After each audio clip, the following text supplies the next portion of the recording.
नमस्कार, KTV news में आपका स्वागत है। मैं हूं स्तुति और आइए एक नजर डालते हैं शहर की प्रमुख सुर्खियों पर।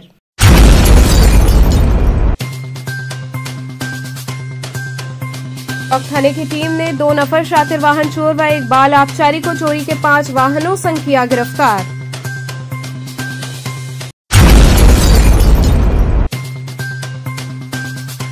नगर में क्रिसमस पर्व को लेकर बढ़ी रौनक, सजावटी सामानों, गिफ्ट सहित केक की हुई जमकर खरीदारी।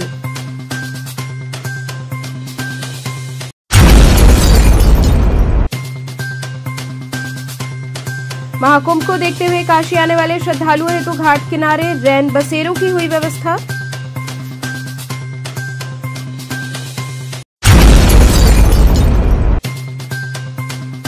और बीएचयू में नियुक्तियों व अन्य अनियमितता को लेकर डॉक्टर ओम शंकर ने पुलिस कमिश्नर को लिखित तहरीर दी। और अब खबरें विस्तार से। चौक थाने की टीम ने 2 नफर शातिर वाहन चोर व एक बाल आबकारी को चोरी के 5 वाहनों संग गिरफ्तार किया।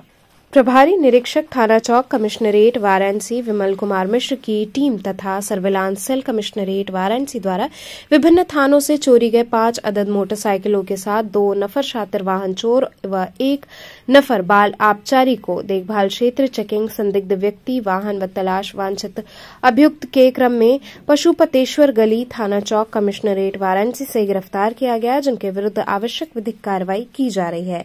थाना स्थानीय पर विभिन्न तिथियों में अलग अलग आवेदक गणों के द्वारा थाना स्थानीय क्षेत्र में चोरी गए वाहनों के संबंध में मुकदमा पंजीकृत कराया गया था, जिसके संबंध में थाना स्थानीय से एक टीम बनाकर चोरी गए वाहनों की बरामदगी और अभियुक्त गणों की गिरफ्तारी हेतु प्रयास किया जा रहा था। पकड़े गए व्यक्तियों से पूछताछ करने पर बताया कि हम लोग अपने अपने घर से बनारस आकर विभिन्न जगहों पर घूम घूमकर मोटरसाइकिल चोरी करते हैं तथा उसको दूसरे लोगों को बेच देते हैं और जो पैसा मिलता है उससे हम लोग मौज मस्ती करते हैं।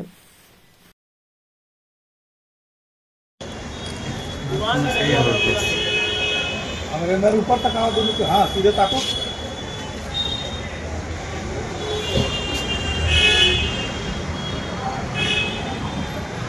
नगर में क्रिसमस पर्व को लेकर रौनक बढ़ गई है। सजावटी सामानों, गिफ्ट सहित लोगों ने केक की जमकर खरीदारी की।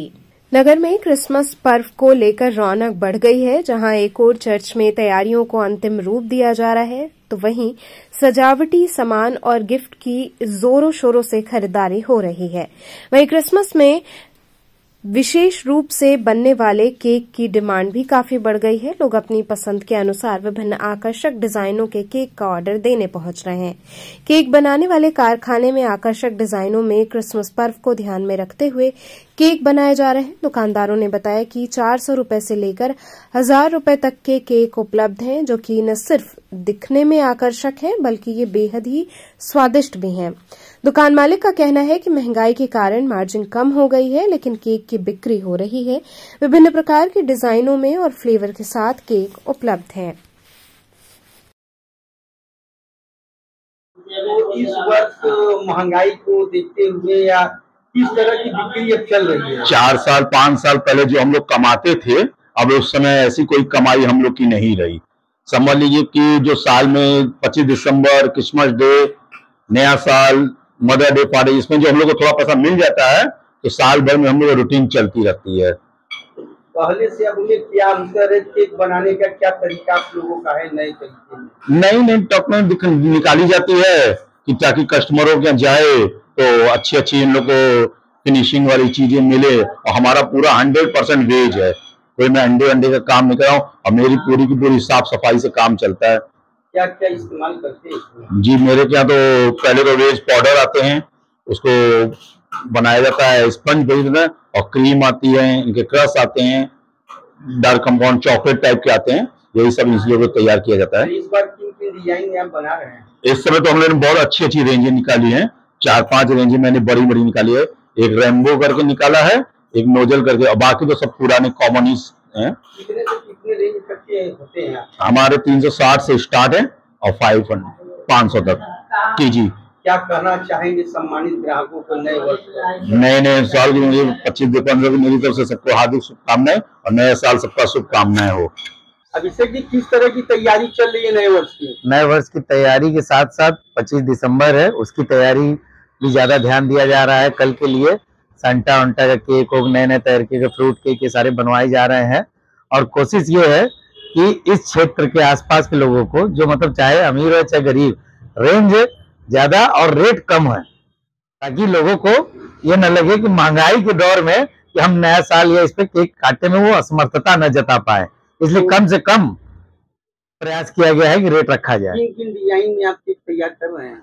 डिजाइन तो बहुत प्रकार के होते हैं। कस्टमर का भी कोई खासा डिमांड हो गया तो कस्टमाइज केक, नहीं तो फिलहाल जो चलता है अपने इस समय तो कल संता क्लॉज के लेके बनेंगे और उसके बाद फिर नए वर्ष के उसमें तो फिर चीजों का केक ज्यादा डिमांड हो रहा है इस समय? इस समय तो अभी फ्रूट केक का ज्यादा डिमांड है, खासकर चॉकलेट वगैरह। चॉकलेट तो एवरग्रीन है, वो तो हमेशा ही, उसकी तो बात ही नहीं है। तो कितने से लेकर के कितने रेंज तक के हैं आपके पास? रेंज हमारे यहाँ समझिए कि स्टार्टिंग 450 रुपए से लेके 700 रुपए किलो तक में केक है हमारे पास।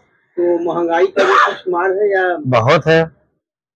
और हर वर्ष से अब कम मतलब बिक्री हो रहा है कि ठीक ठाक चल रहा है? बिक्री तो थोड़ा कम तो हो ही रहा है, ऐसा नहीं है महंगाई के कारण, लेकिन ये जिस हिसाब से हम लोग का मतलब प्रॉफिट होता था वो प्रॉफिट कम हो गया। अब क्या कर सकते हैं, अचानक से इतना रेट बढ़ गया है तो उसमें हम लोग तो उसमें नहीं बढ़ा सकते ना।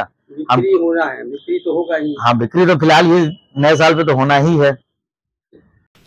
महाकुंभ को देखते हुए काशी आने वाले श्रद्धालुओं हेतु घाट किनारे रैन बसेरों की व्यवस्था की गई है। वाराणसी में गंगा किनारे महाकुंभ को देखते हुए रैन बसेरे बनाए गए हैं। चित्तरंजन पार्क में 2 रैन बसेरा बना है, जिसमें पुरुष के अलावा अलग से महिलाओं के लिए व्यवस्था की गई है। यहां आने वाले व्यक्तियों को आधार कार्ड और मोबाइल नंबर देना अनिवार्य है। यहां ठहरने के लिए निःशुल्क व्यवस्था की गई है। साथ ही ठंड को देखते हुए रजाई, कंबल इत्यादि की भी सुविधा उपलब्ध है। मेला है, यहाँ पर रैन बसेरा है सर, पुरुष महिला दोनों रहते हैं सर। महिला के लिए अलग बना है, पुरुष के लिए अलग बना है और निःशुल्क है। लोगों से क्या मांगते हैं? आधार कार्ड, मोबाइल नंबर और आने का टाइम, जाने का टाइम। कितने दिन तक रुक सकते हैं आपके यहाँ? 1 दिन के लिए ठहर सकते हैं सर, 1 दिन के लिए बना है सर। इसके बाद फिर आएंगे कोई आदमी, वहाँ भी ठहरेंगे, कोई आदमी आ सकते दूसरा। जो कोई बिना आधार कार्ड का आ गया तो क्या करेंगे आप? बिना आधार कार्ड के तभी सर एंट्री कर लेते हैं थोड़ा बहुत, कि अब कहाँ से आए हैं, दूर से आएंगे तो एंट्री कर लेंगे, और लोकल का आदमी के रहता है तो सर नहीं करते हैं लोकल आदमी। विक्रम जी, क्या क्या सुविधा है, क्या लग रहा है? यहाँ पे सोने का, रहने का, रुकने का पूरा सुविधा है। कोई इनकम टैक्स नहीं है, गवर्नमेंट द्वारा है, मोदी द्वारा। बस आधार कार्ड लगता है। और किस लिए लगाया गया है? ये महाकुंभ में जो यात्री लोग ठंड में बाहर सोते हैं, रहते हैं, होटल लेते हैं ना, उससे बचने के लिए उससे अच्छा गवर्नमेंट फ्री सेवा दिया गया है यात्री के लिए। रैन बसेरा कितने लोगों की व्यवस्था की गई है? 100 जेंट्स का है, 100 महिला का है। और आसपास भी बना है? हाँ, और बना है ना, इसके ऊपर भी 2 बना हुआ है, 3 है। 3 जैसे व्यवस्था बनाया गया है। 3। बीएचओ में नियुक्तियों व अन्य अनियमितता को लेकर डॉक्टर ओम शंकर ने पुलिस कमिश्नर को लिखित तहरीर दी।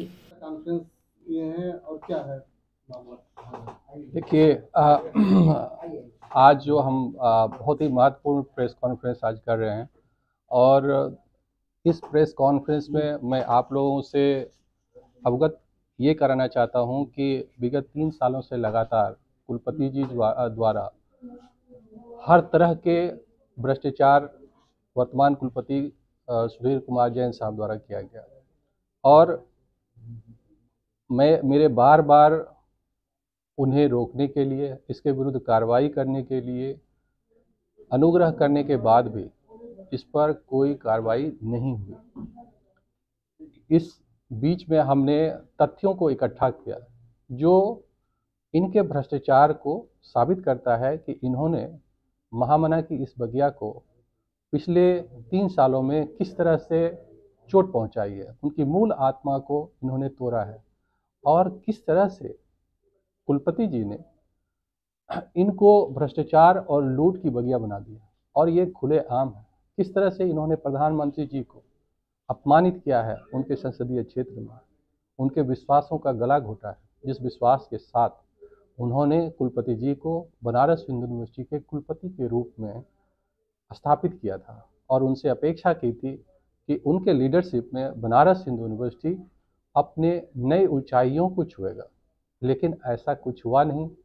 ये अपने जितने भी भ्रष्टाचार, खुद के किए भ्रष्टाचार और भ्रष्टाचारियों को दिए गए संरक्षण से विश्वविद्यालय के मान सम्मान गरिमा को बहुत ही गहरा ठेस पहुंचाया है।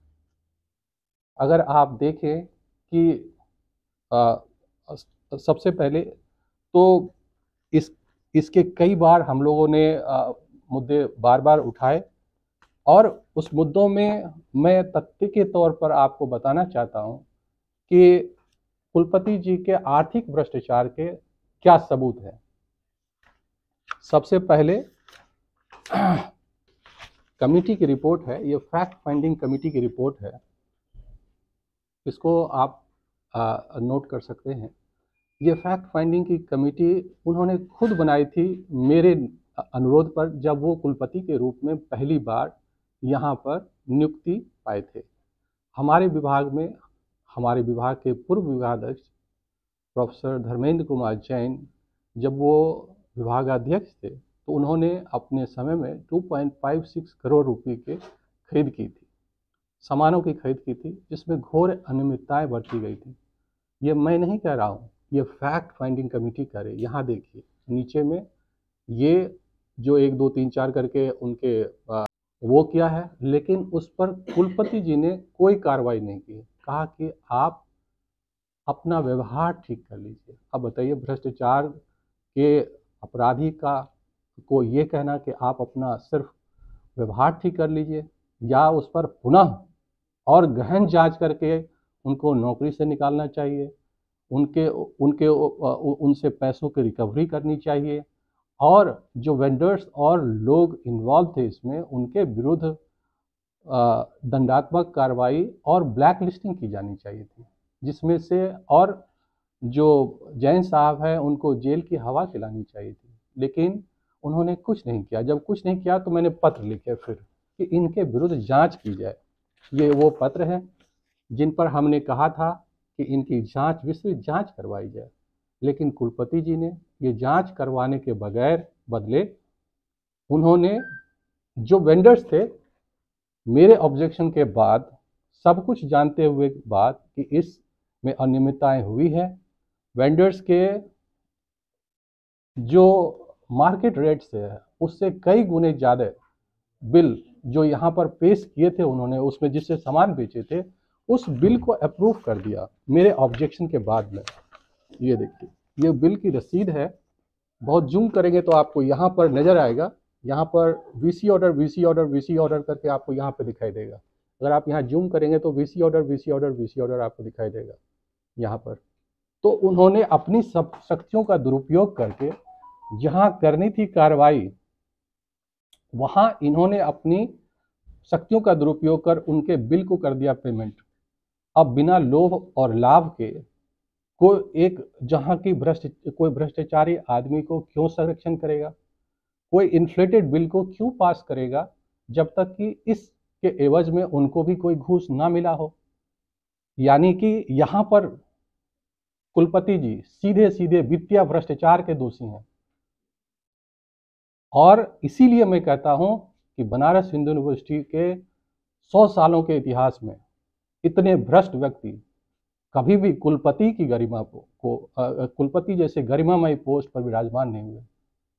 ये वो पोस्ट है जहां सर्वपल्ली राधाकृष्णन जैसे महान शिक्षाविद, महामना जैसे महान चिंतक, वो उस पर विराजमान रहे। उस कुर्सी पर बैठ के इन्होंने जिस निष्ठापूर्ण कार्य किया है, इसके लिए उनके विरुद्ध कार्रवाई की जानी चाहिए। मेरी उसमें से एक मांग ये है जो हमने कमिश्नर साहब को एफआईआर दर्ज करवाया है, एफआईआर दर्ज के लिए अपना निवेदन किया है, तहरीर दी है हमने। श्वेता कॉन्वेंट स्कूल का वार्षिकोत्सव रंगारंग सांस्कृतिक कार्यक्रमों संग उल्लास पूर्वक मनाया गया। शिक्षा के क्षेत्र में 25 वर्ष पूर्ण होने पर पीलीकोठी स्थित श्वेता कॉन्वेंट स्कूल द्वारा वार्षिकोत्सव विपंची 2024 विद्यालय प्रांगण के ऑडिटोरियम में चौथे दिन बड़े ही हर्षोल्लास के साथ मनाया गया। वार्षिकोत्सव की श्रृंखला में चतुर्दिवस कक्षा 2 और 4 के बच्चों द्वारा कार्यक्रम की प्रस्तुति दी गई। दीप प्रज्वलन एवं मां सरस्वती के तैलचित्र पर माल्यार्पण करने के बाद कार्यक्रम का भव्य आगाज हुआ। अतिथि के रूप में आए अभिभावकों का स्वागत पुष्पगुच्छ एवं अंगवस्त्र से किया गया। इसके बाद स्वागत गीत विद्यालय के विद्यार्थियों द्वारा प्रस्तुत किया गया। इसी क्रम में विद्यालय के संस्थापक संरक्षक सतीश चंद्र जायसवाल का माल्यार्पण प्राचार्य डॉक्टर डी.के. पांडे ने एवं निदेशिका बीना जायसवाल का माल्यार्पण एवं स्वागत विद्यालय की उपप्राचार्य रजनी जायसवाल ने किया। इसके बाद सभी लोग अपने स्थान पर खड़े होकर विद्यालय के सम्मान में परंपरानुसार विद्यालय गीत सभी द्वारा गाया गया। कार्यक्रम की पारंपरिक शुरुआत के बाद कक्षा 2 और 4 के नन्हे मुन्ने बच्चों द्वारा गीत पर मनमोहक नृत्य प्रस्तुत किया गया। स्टेज पर कक्षा 2 के बच्चे जैसे ही नृत्य पर थिरकना शुरू किए, पूरा ऑडिटोरियम तालियों की गड़गड़ाहट से गूंज उठा। कक्षा 4 के बच्चों द्वारा सेव द ट्री नामक नाटिका प्रस्तुत कर सभी का ध्यान आकृष्ट किया गया। भरतनाट्यम पर भी कक्षा 4 के बच्चों द्वारा प्रस्तुति दी गई। बच्चों के पेरेंट्स भी स्टेज पर फनी गेम खेल गए और दर्शक दीर्घा हंसते हंसते लोटपोट हो गए। वार्षिकोत्सव श्रृंखला के चौथे दिन कार्यक्रम में विद्यालय के संस्थापक सतीश चंद्र जायसवाल, निदेशिका बीना जायसवाल, शिवांश जायसवाल, प्राचार्य डॉक्टर डी.के. पांडे, उपप्राचार्य रजनी जायसवाल, कोऑर्डिनेटर आशुतोष जोशी एवं फरजाना के साथ विद्यालय के शिक्षक एवं कर्मचारी उपस्थित रहे। बच्चों के अभिभावकों हेतु भी एक छोटी कार्यशाला कार्यक्रम में आयोजित की गई थी। कार्यक्रम के पूर्ण होने पर धन्यवाद ज्ञापन एवं वार्षिक रिपोर्ट डॉक्टर डी.के. पांडे द्वारा प्रस्तुत की गई। कार्यक्रम का संचालन अभिषेक त्रिपाठी एवं सलोनी मिश्रा ने किया। विद्यालय के 25 वर्ष पूर्ण होने पर विद्यालय की निदेशिका बीना जायसवाल ने मंच से ये घोषणा भी की कि केवल फॉर्म भरकर कोई भी बच्चा निःशुल्क प्रवेश ले सकता है।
रोपवे स्टेशन निर्माण हेतु गुदौलिया चौराहे पर बुलडोजर चला, वहीं कार्रवाई का व्यापारियों ने विरोध किया। गुदौलिया चौराहे पर रोपवे स्टेशन के निर्माण के लिए सोमवार को विकास प्राधिकरण ने बुलडोजर से अवैध अतिक्रमण हटाया। इस कार्रवाई के दौरान काफी तनावपूर्ण माहौल रहा। बुलडोजर कार्रवाई को लेकर व्यापारियों में नाराजगी देखने को मिली। जमीन के स्वामित्व का दावा करने वाले आशीष जायसवाल ने मौके पर पहुंचकर विरोध जताया। आशीष का कहना था कि उन्होंने विकास प्राधिकरण से जमीन से जुड़े दस्तावेज प्रस्तुत करने के लिए 1 हफ्ते का समय मांगा था, लेकिन प्राधिकरण ने अचानक बुलडोजर चलवा दिया। दोपहर 12 बजे विकास प्राधिकरण की टीम रोपवे निर्माण से जुड़ी कंपनी के प्रतिनिधियों के साथ जमीन खाली कराने पहुंची। आशीष ने अपनी जमीन होने का दावा करते हुए बुलडोजर के सामने खड़े होकर कार्रवाई रोकने की कोशिश की। पुलिस ने हस्तक्षेप करते हुए आशीष और उनके साथियों को हटाया, लेकिन विरोध के चलते कार्रवाई कुछ देर तक बाधित रही। आशीष ने मौके पर जिलाधिकारी और विकास प्राधिकरण के उपाध्यक्ष से फोन पर संपर्क करने की कोशिश की, लेकिन बात नहीं हो सकी। मौके पर मौजूद अधिकारियों ने आशीष को जिलाधिकारी से संपर्क करने की सलाह दी। कैंट रेलवे स्टेशन से गुदौलिया तक बन रहे रोपवे प्रोजेक्ट के तहत गुदौलिया चौराहे के पास स्टेशन का निर्माण होना है। ये प्रोजेक्ट शहर के यातायात को सुगम बनाने के लिए अहम माना जा रहा है। हालांकि जमीन स्वामित्व को लेकर विवाद के चलते ये कार्रवाई विवादित हो गई है। आशीष ने कहा कि वो इस मामले में जिलाधिकारी से बात करेंगे, उचित कानूनी प्रक्रिया से सुलझाने की कोशिश करेंगे। फिलहाल स्थानीय दुकानदार जिलाधिकारी से मिलने पहुंचे।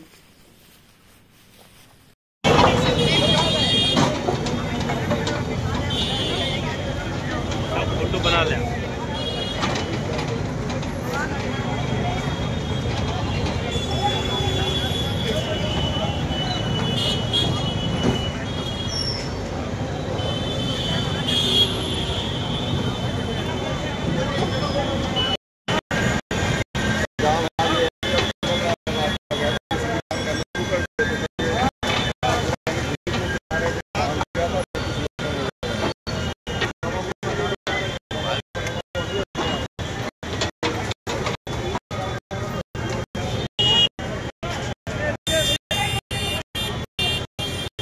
IUCTE BHU के स्थापना दिवस के उपलक्ष्य में 2 दिवसीय अंतर्राष्ट्रीय सम्मेलन का आयोजन किया जाएगा।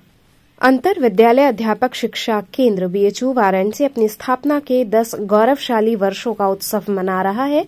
इस अवसर पर 11वें स्थापना दिवस के उपलक्ष्य में IUCTE वाराणसी और गुजरात विद्यापीठ अहमदाबाद गुजरात के संयुक्त तत्वावधान में उच्च शिक्षा का पुनरुत्थान, विरासत और प्रगति का समन्वय विषयक एक अंतर्राष्ट्रीय सम्मेलन का आयोजन 25 और 26 दिसंबर को किया जा रहा है। इस सम्मेलन का उद्घाटन मुख्य अतिथि के रूप में IIT BHU के निदेशक प्रोफेसर अमित पात्रा करेंगे। Professor Matthew Swerdloff, state university of New York US सम्मानित अतिथि तथा IUSC नई दिल्ली के निदेशक प्रोफेसर AC पांडे तथा गुवाहाटी विश्वविद्यालय की प्रोफेसर नीलिमा भगवती उद्घाटन सत्र की विशिष्ट अतिथि होंगी। इस अवसर पर पद्मश्री प्रोफेसर जगमोहन सिंह राजपूत, अध्यक्ष शाशी मंडल IUCTE BHU उद्घाटन सत्र की अध्यक्षता करेंगे। निदेशक अंतर विश्वविद्यालय अध्यापक शिक्षा केंद्र वाराणसी। किस प्रकार की प्रेस वार्ता आयोजित की गई? जी, किस प्रकार की प्रेस वार्ता आयोजित की गई? ये 25 दिसंबर को प्रतिवर्ष हमारा स्थापना दिवस है और इस अवसर पर एक अंतर्राष्ट्रीय सम्मेलन आयोजित है। उसी के क्रम में ये प्रेस वार्ता आयोजित है।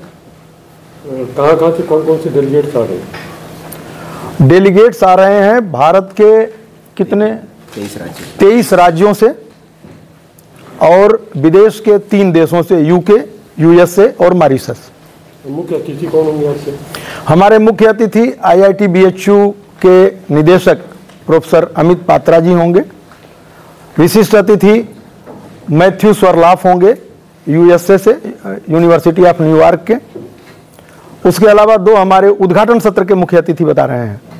हमारे होंगे प्रोफेसर अविनाश चंद्र पांडे, डायरेक्टर IUSC नई दिल्ली, और प्रोफेसर नीलिमा भगवती, ये गुवाहाटी विश्वविद्यालय से हैं। प्रोफेसर जगमोहन सिंह राजपूत जी जो हमारे गवर्निंग बोर्ड के चेयरमैन हैं, वो उस उद्घाटन सत्र की अध्यक्षता करेंगे। जो 25-26 का ये आपका सम्मेलन होगा, इसको कितने विषय में आयोजित किया जाएगा? 5 विषयों में है। 1 मिनट, ब्रोशर आपके सामने है। ये इसके 5 विषय हैं। Indian wisdom and legacy, pedagogical advancement and innovations in higher education, global implications and international collaboration in higher education,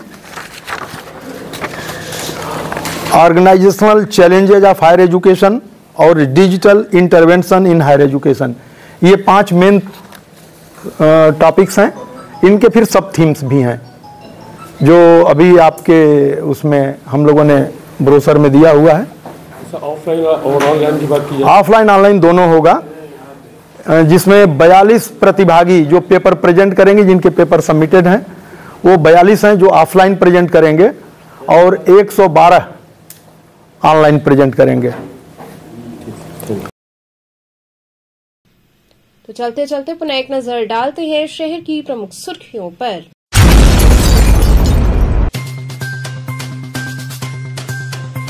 चौक थाने की टीम ने 2 नफर शातिर वाहन चोर व एक बाल आबकारी को चोरी के 5 वाहनों संग किया गिरफ्तार।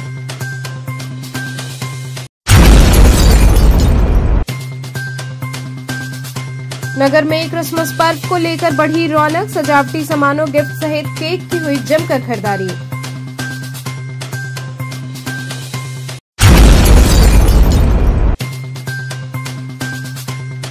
महाकुंभ को देखते हुए काशी आने वाले श्रद्धालुओं हेतु घाट किनारे रैन बसेरों की हुई व्यवस्था।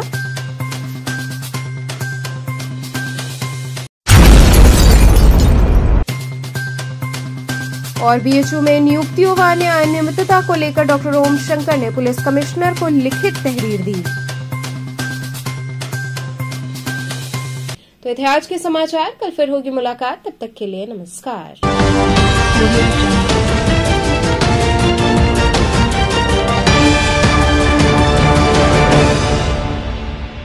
खबरों से जुड़े रहने के लिए हमारे चैनल KTV वाराणसी को सब्सक्राइब करें और लेटेस्ट अपडेट्स के लिए बेल आइकन को